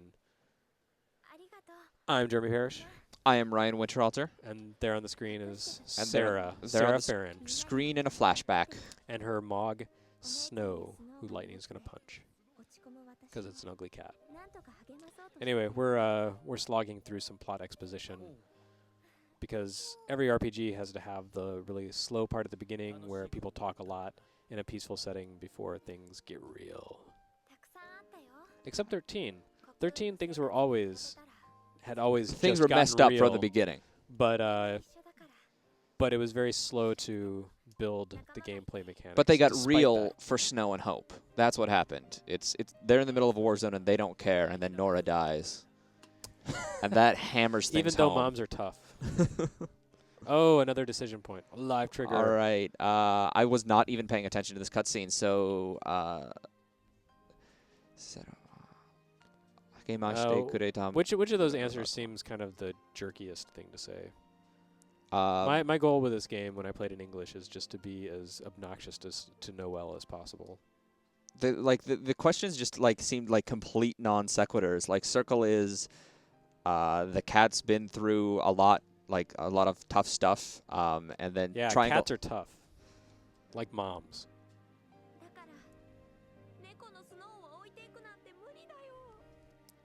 I hope that girl has a sandwich someday. She could use it. And he's being a dick. It's like, you care that much about an animal? Still on the search for Opatsu. Oh, we're still looking for them? That sounds like a game you would play in an elementary school. Opatsu. Oh, look, I can even run a little ways into the water. That's very exciting. The future is here. HD water. HD water and HD towns. Still no idea what it's supposed to mean. Patsu can sometimes mean parts. Yeah, I assume that's what it means.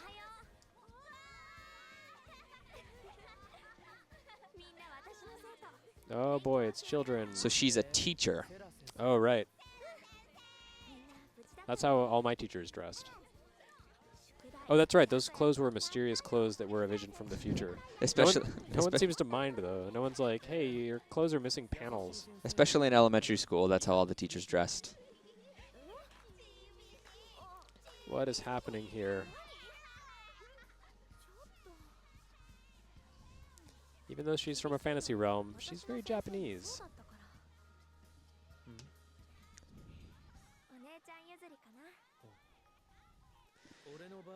So on a scale of 1 to 10, how anime would you say this game is? Oh, here comes another one. In the future world, Oh, Obasan ni Rekshi ga, something about old woman, a grandmother? yeah, so like his mother, Rekshi o Owata, end history. Rekshi o Owata would be to end history, is what he's saying. His mom did that? His mom did it. His mom is Captain Kirk. Whoa. It was the end of end of history. Okay. It's a Star Trek 6 joke. So she returned to the future. Do you want to return to the future's triangle? Circle is what do you mean by Obasan? X is really that seems really sad, and then Square is korekara rekishi ga shiteru. Do you know history from here? Do you know what will happen after this? Do you Yeah, know the bring me future? Gray's Sports Almanac. That was a Back to the Future joke. That's true. Oh, well, you didn't respond. They could both use sandwiches now that I look at them. All right, now we're getting into prophecies. Oh, really? Yeah. Like Nehemiah, Obadiah, that kind of thing? Or he could just be referring to his knowledge with the word that means prophecy. It's kind of vague. He doesn't look like he knows a whole lot, to be honest. If he's just Like, his knowledge kind of begins and ends with hairstyling products. He's wise in the ways of Depp. Oh, I see an exclamation point. Maybe that means I can scroll the plot forward. that seems to be the sort of the thing. It's not. You're not marching down a hallway. Now you're marching back and forth. Well, it's not all like this. I promise. Chasing children, chasing moogles, chasing cats. It's the grand chase. Whoa. Is it gonna get you? No. Oh, you got more than enough 'Cause time. I can. Oh, what's going on? You can flub those jumps, I guess, now? I somehow? guess. Well, if you jump in a circle like that, then your jump is okay. But otherwise, it's anyone's guess. This ain't Mario. All right, and the music picks up sort of to let you know, oh, there we go. Yeah, I ignored the Moogle clock, and look where it got me. I have to fight this wolf thing. That's not a very strong wolf thing. I'm not too worried.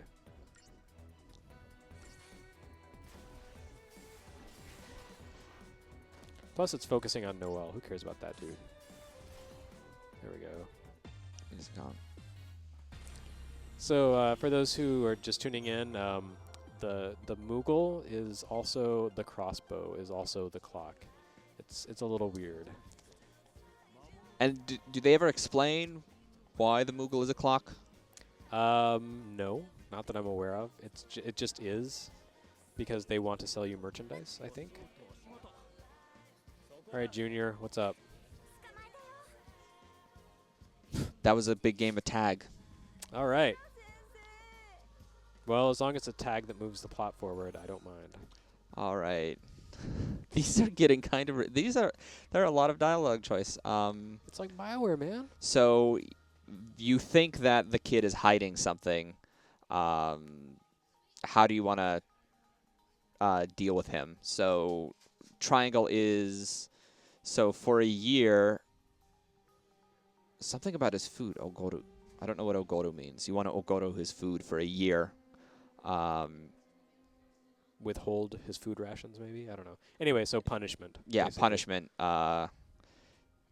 Circle? Triangle is like demand that you speak to him. Okay. So it's like all these are just various ways that it is handed him. Like circle would be the softest way to do it, and something like triangle would probably be the harshest. So, do you want to be mean? Sure. All right. I will destroy you. I'm Sarah, destroyer of worlds. I'll crush you. Is Noel telling her to reel it in? Yeah. She's like, no, All no, no, right. that's too harsh. Let's try the middle ground. Wait, no, she's freaking out. That's not the middle ground. No, now that wasn't in the option. She just tripled his homework. She just tripled his homework. And right, so that didn't work either. that wasn't in the options. I like her style, though.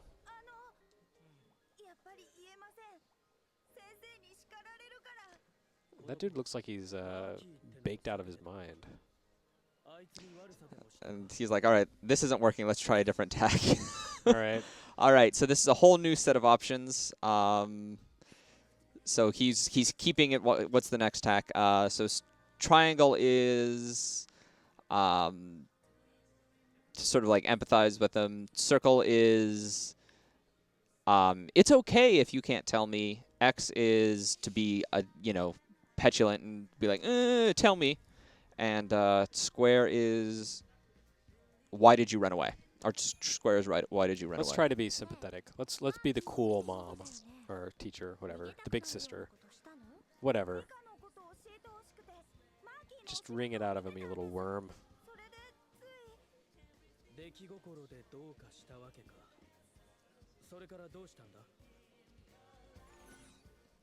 So that didn't work. All right. Try being super nice. Triangle. Sorry, that was the wrong. I meant to say circle. How am I supposed to catch honey with or flies without my honey? All right, he stole something. Was it your heart It was my heart. with his North Face jacket? He stole a pendant. And that must be an Opatsu. Snow's necklace. Snow's necklace. Well, all right. So basically they said, we've got all these extra 3D models from Final Fantasy XIII's libraries. Let's do something with them. Lightning's knife, Snow's necklace, Saz's afro. 私の大事な人との約束の印だよ。 Oh, That's flashback. So here's why See, Snow left.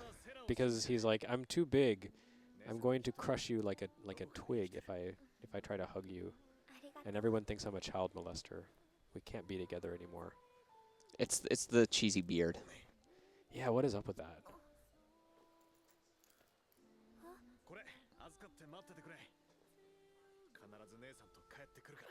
So yeah, Snow's still the same, kind of bombastic. He's like, hold this until I I have to go get be back. a hero. This is how you know I'm coming back, because I'm giving you this.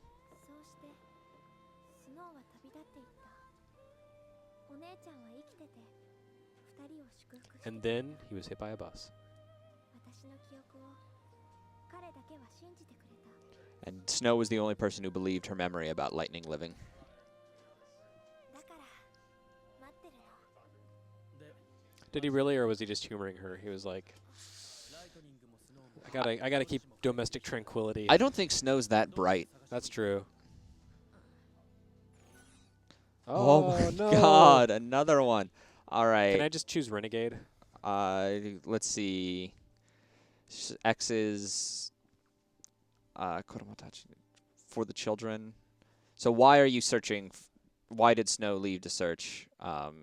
So for the children, is Circle. Square is. I'm not even sure how this all relates. How do you want to reply? Can I make Yeah, fun of again, Noel? this is another one where they all seem like non sequiturs. All right. Which one seems like it's the biggest insult? Yeah, just say for the X. children. What the heck? 先生だから子供たちをほっとけないよ。自分の気持ちはほっといていいのか。大事な相手なのに離れたかったのか。そんな。 What is that thing on her belly? It's like a tablet from the Legend of Zelda. I feel like there's an ancient legend inscribed on her stomach. 一度別れたら二度と会えないってこと。 I have no idea. That's not her costume from the first game, is it? No. No, she was like scantily clad schoolgirl in the first game. Now it's like that crazy. I don't even know. I don't know what it is. We'll see if the map tells us where we're supposed to go. Still blocked off. You're still searching for the Opatsu, like that necklace. I mean, there's all these expository scenes.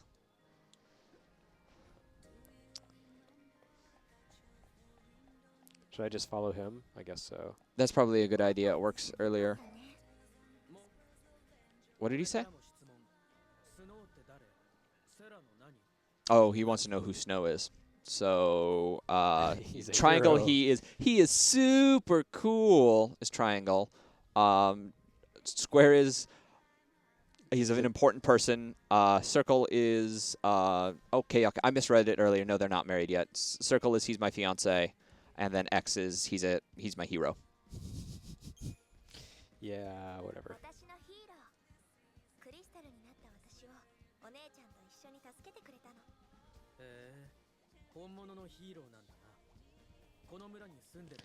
There been any questions on Twitter? No, there haven't. My goodness, people just don't care. A couple of people. Propelledfoot wants Lightning to come down and punch the kids. そいつなら I still think she's got to start with a cat. His name is Snow.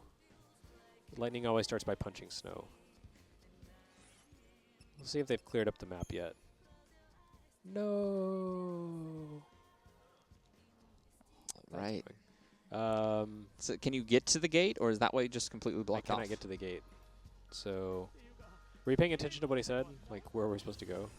No. Yeah, I totally was gonna kill his face. Because like all you get is just your single objective, which is find Opatsu at the gate, near I've the forgotten gate. how this part goes. But I thought the way to the gate was blocked off. So the battle theme This battle theme that's playing now is kind of like it's not a remix of the first game's battle theme, but it's very reminiscent. That's true. Yeah, sort of a callback. So this wandering around looking for Opatsu would be a lot less annoying if there weren't any random battles. Well, not random, but you know what I mean.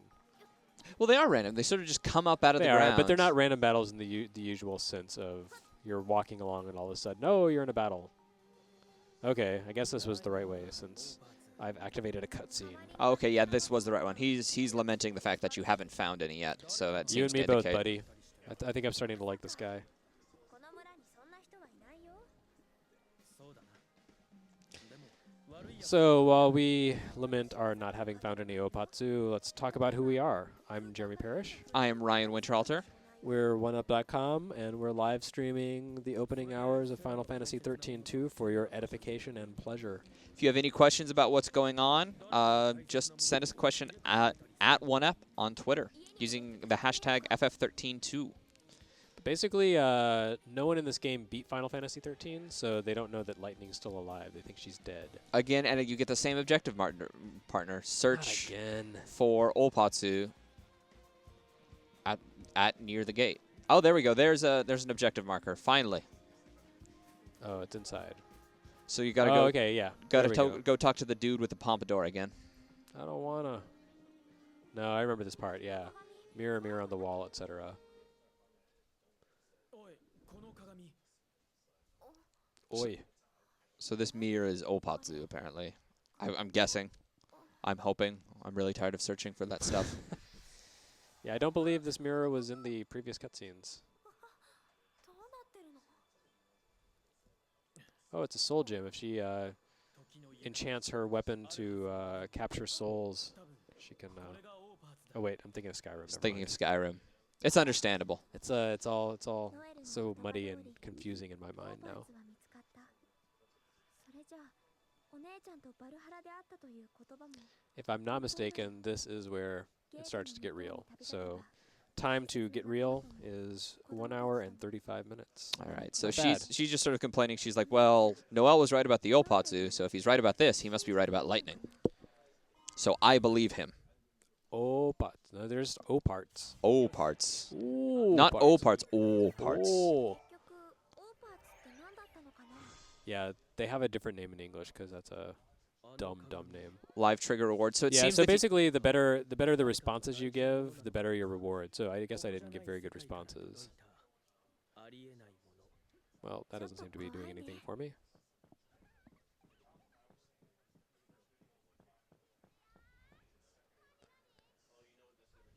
all right, we got a few guesses at O parts. Okay. ゲートを開けに行く So actually, Rich T wants to make O parts. He says events that aren't supposed to have happened, but only those two realize. ちゃんと話す Not events, but things. Right. Like Objects from another world. things that don't match up with the timeline. Can you change leaders once? I can't even pronounce that Twitter name, but I believe so, yeah. But why would I want to play as Noel? みんなが生きてる Come on. Come on. he wants a future where everyone lives. 俺たちは滅びの時代に生まれた最後の子供だった That's nice of him. 仲間が一人ずつ死んで Does he have wings painted on his 俺が back? 最後の一人になった That's just silly. And now he's recounting how everyone he knew died one by one to this peaceful music. Mm. 旅に出た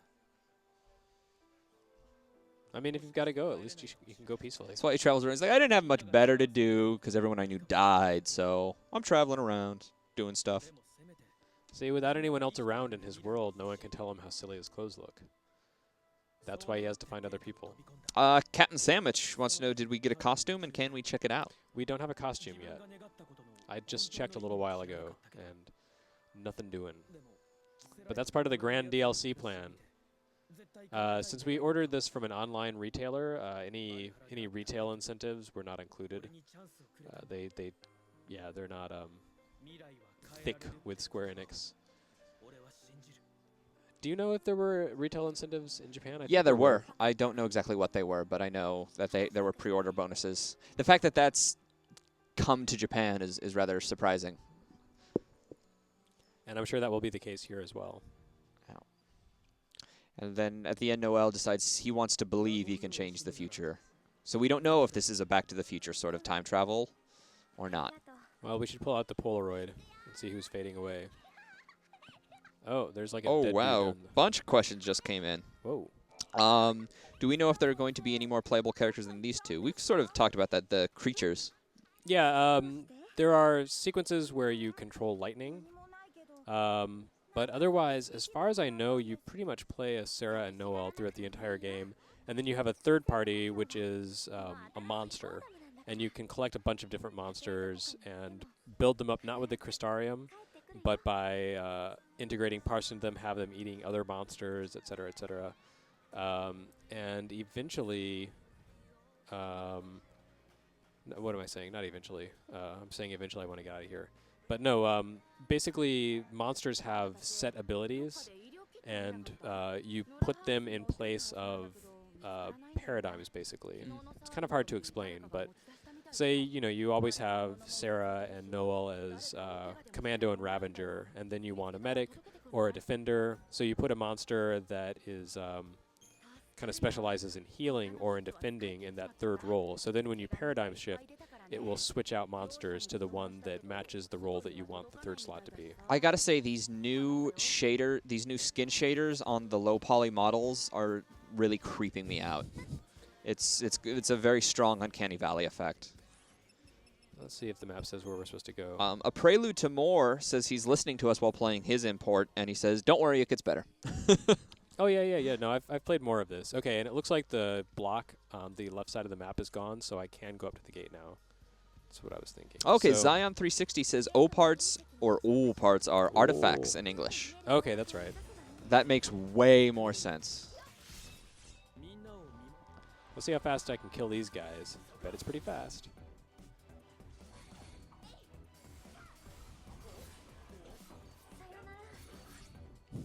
I like how she tearfully says, "Sayonara," when she kills them.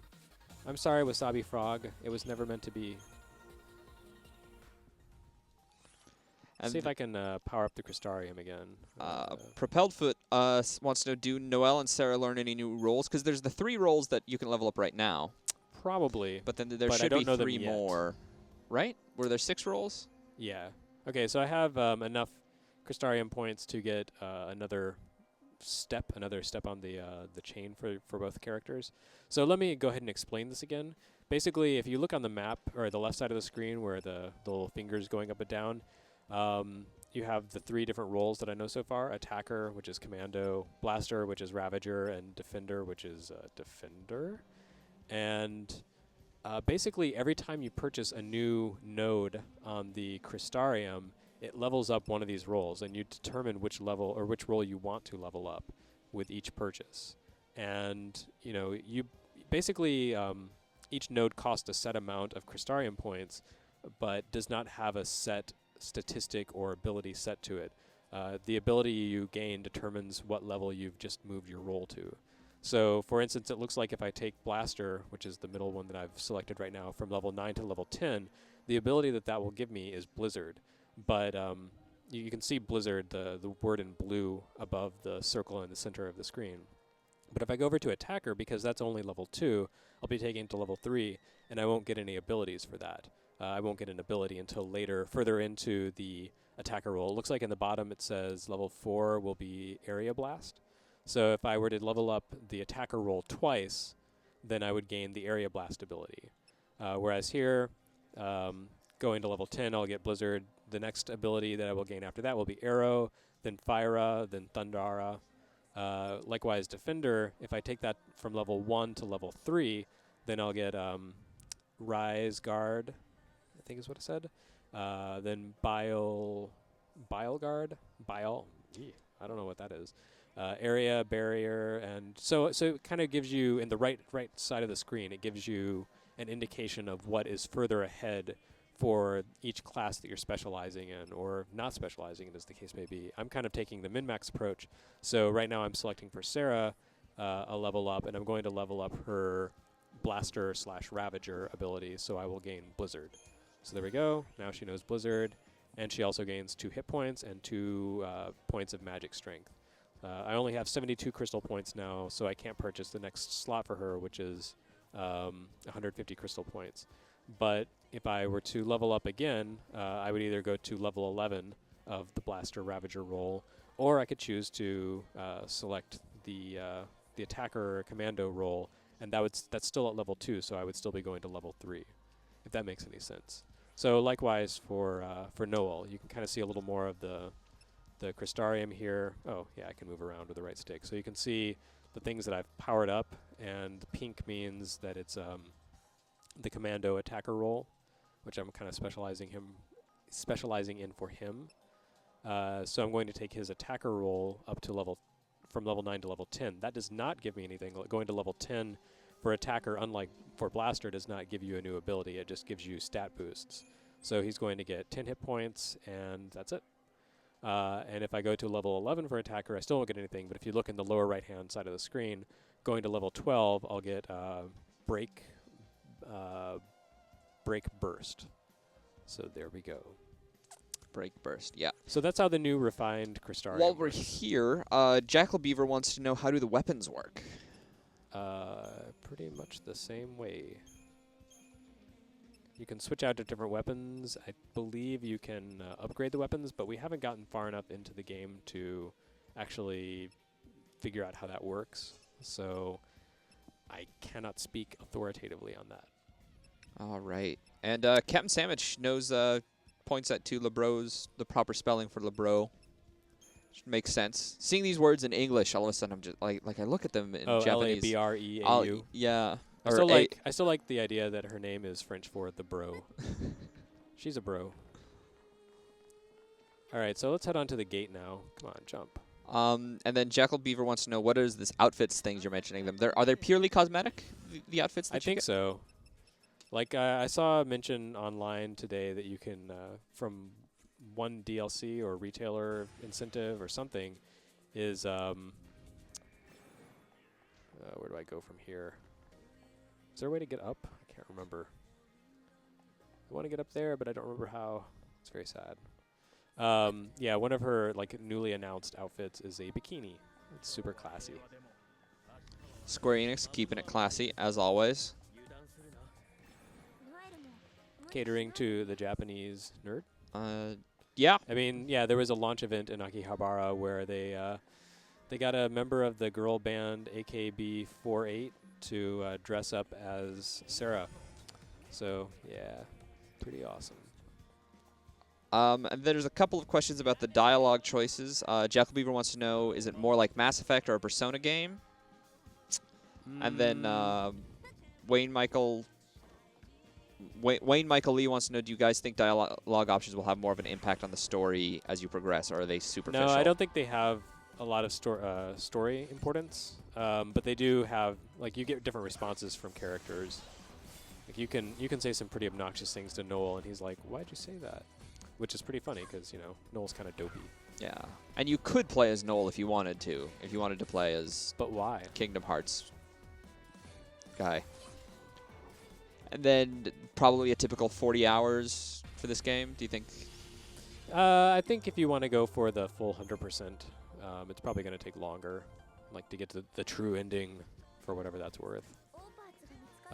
Something that I mentioned before that I think bears repeating is that they learned their lesson from Final Fantasy X-2, and to get the best ending, you don't have to worry about playing and missing one little thing and getting a 99% clear file and being forced to start over again from the beginning.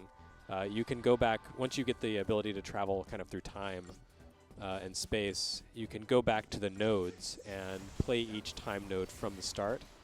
And if I'm not mistaken, I think you can basically keep repeating these nodes until you acquire everything and find everything that you need. So I hope that's correct, because 10-2's surprise, you missed some random little thing that you could never have known about. Now you have to play all over again. Was pretty annoying. Here's a mysterious box. Item get. It's something from Nora. Yeah, it's Nora's. It makes you as tough as a mom. What do you call that in English? I don't know. A kit with Band-Aids and stuff. Oh, aid kit? First aid kit, yep. So I'm headed toward the exclamation mark in the on the horizon, because exclamation points are tough. And it looks like we're almost at the end of our 2-hour live stream, and it looks like we have to do another boss fight with Atlas. So he's not Anima, despite the fact No. that he looks like Anima. He's more colorful, not quite as bondagey. The boss battle music is hilarious. Wow. It's like it's like a Japanese, they got a Japanese teenager who really likes System of a Down to write it. Except for now it's more techno as soon as I say that. So yeah, we're coming up near the end, so if you have any questions, be sure to shoot them to us right now at 1UP with the hashtag FF13-2. And we'll try and answer them if we can.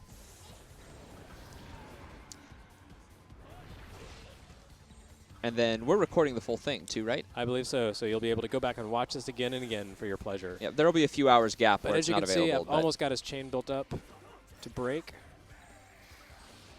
All right, so let's kill this dude in the face.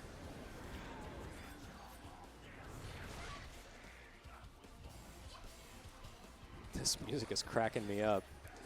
Do you want to ride my chocobo? You want to kill my Anima? It's like somebody really liked Otherworld from Pretty FF10-2 much. and decided, we need more of that.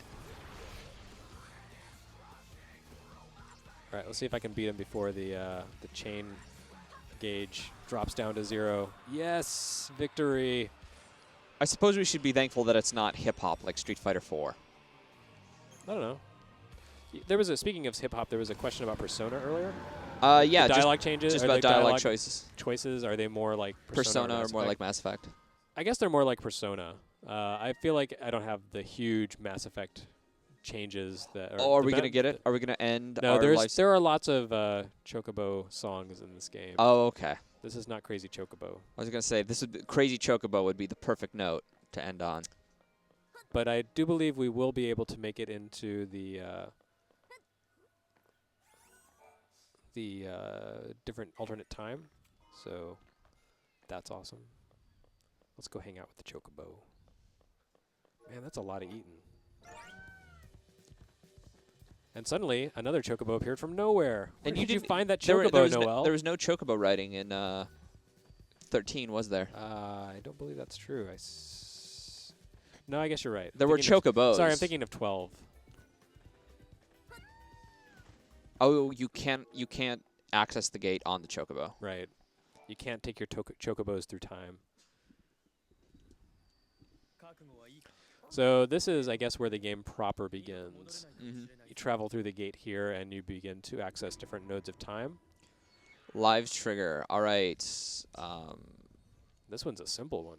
So he says, "Nido to modorenai." We might not be able to go through this a second time. Do you want to do? Yeah. Do you want to do this? Triangle is yes. X is no. Well, I mean, if we don't travel, then we're stuck on the beach with Nora forever, and that's awful. So let's go, even if it's to the end of the universe. Anyway, so basically time to full game is 2 hours, whereas Final Fantasy XIII was about 20. Yeah. So this game is, what would that be, 1,000 times more efficient than 1,000 times, 10 times. Right? Or 1,000% more efficient. Yeah, Sorry. 1,000% more efficient. No, it's 1,000 times. Okay, maybe not. See, it looks like everyone has freckles. They do. They're sun dappled after hanging out on the beach all the time. I guess they're going for the Silent Hill 4 thing. I'm gonna look up at Cocoon.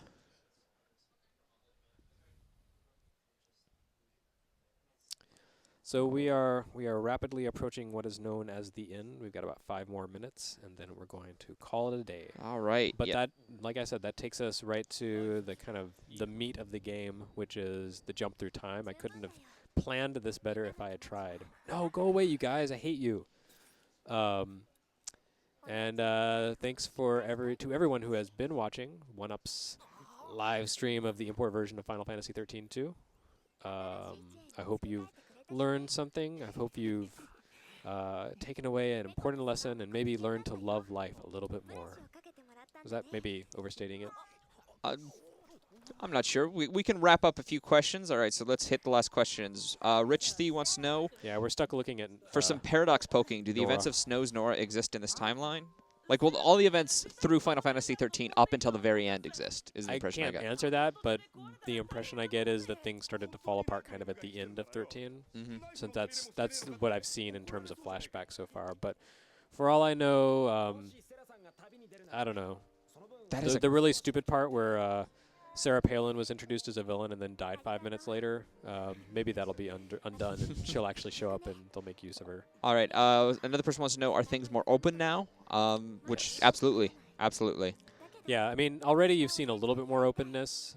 Like the parts that I've been running back and forth in have not just been a straight line, but they've had kind of multiple paths that overlap. But up ahead, you enter kind of a town area, like some ruins that are being excavated, and they're much more open. I mean, it's more like, you know, kind of like a Final Fantasy XII dungeon, really. Mm-hmm. Maybe not quite that massive, and certainly the game doesn't have the big interconnected world that 12 does, at least not as far as I've seen. It's kind of broken up with the nodes, traveling through time, but it's definitely much more of what you think a traditional Final Fantasy should be versus 13, what that was.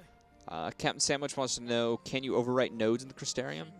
Overwrite? Yeah, because it seems like a big choice to make each time you select one because of the exponential cost increase. So if later in the game you want to you want to level up. Oh no, I mean I think that's a deliberate part of the skill system. Is that you know, if you want to min max you can, but if you want to diversify, then it's more expensive and more difficult. So you have to make, you know, those decisions. And really 13 was kind of that way in a different oh look, they're traveling through time. Cool.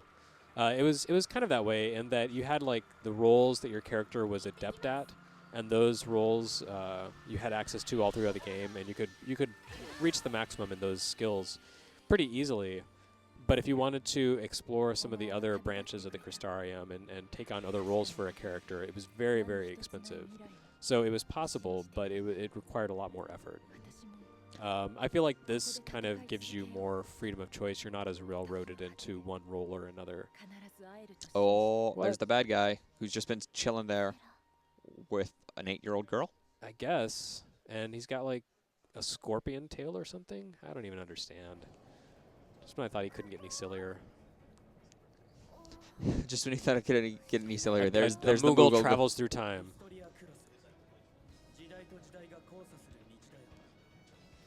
So yeah, this is So this is the Historia Cross. this is Crux. Crux. This is basically them traveling through time without a TARDIS. This is what it looks like outside the phone booth.